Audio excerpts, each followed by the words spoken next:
वर्षों की अटकलों के बीच अभिनेता से नेता बने रजनीकांत ने गुरुवार को घोषणा की कि वो तमिलनाडु विधानसभा चुनाव से कुछ महीने पहले जनवरी 2021 में अपनी राजनीतिक पार्टी लॉन्च करेंगे।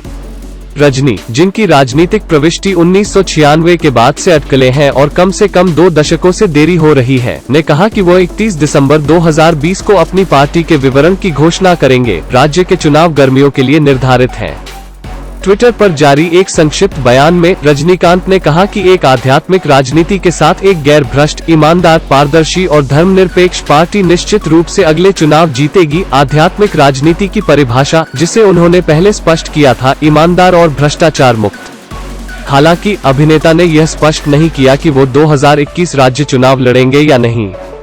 मार्च 2020 में रजनीकांत ने कहा कि वो न तो मुख्यमंत्री पद के उम्मीदवार होंगे और न ही वे चुनाव में चुनाव लड़ेंगे। एक निर्णय, अगर यह नहीं बदला है, जो संभवतः उनके राजनीतिक प्रवेश को नम करेगा, क्योंकि उनके अधिकांश प्रशंसक उन्हें देखने के लिए इंतजार कर रहे हैं। तमिलनाडु के सीएम अमित ने बताया कि वो स्वास्थ्य संबंधी चिंताओं को लेकर पार्टी का शुभारंभ नहीं कर सकते हैं। रजनीकांत ने सोमवार को चेन्नई में अपने प्रशंसकों से मुलाकात की और वादा किया कि वो जल्द ही इस बारे में फैसला करेंगे।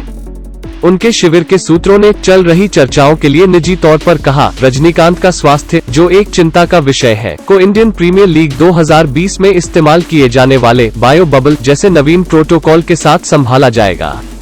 यह लोगों के साथ उनकी बातचीत को सीमित करेगा और रैलियों, सड़क यात्राओं और होटल में ठहरने के दौरान उनकी सुरक्षा सुनिश्चित करेगा। वो संभवतः अपने करीबी सहयोगियों और पार्टी के कुछ शीर्ष नेताओं से मिलेंगे, जिन्हें कोविड-19 के लिए नियमित रूप से परीक्षण और जांच की जाएगी।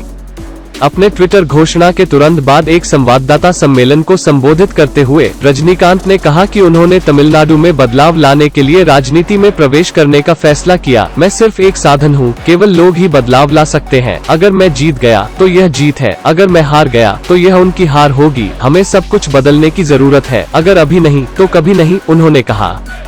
यह तमिलनाडु की नियति को बदलने का समय है। एक राजनीतिक पार्टी शुरू करने के लिए बहुत काम किया जाना है। हम पहले ही प्रक्रिया शुरू कर चुके हैं। मैं इस प्रक्रिया में सफल होने के लिए अपना सर्वश्रेष्ठ प्रयास करूंगा।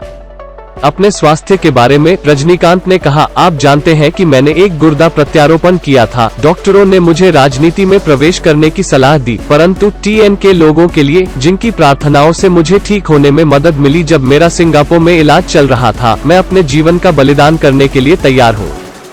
देखने के लिए धन्यवाद।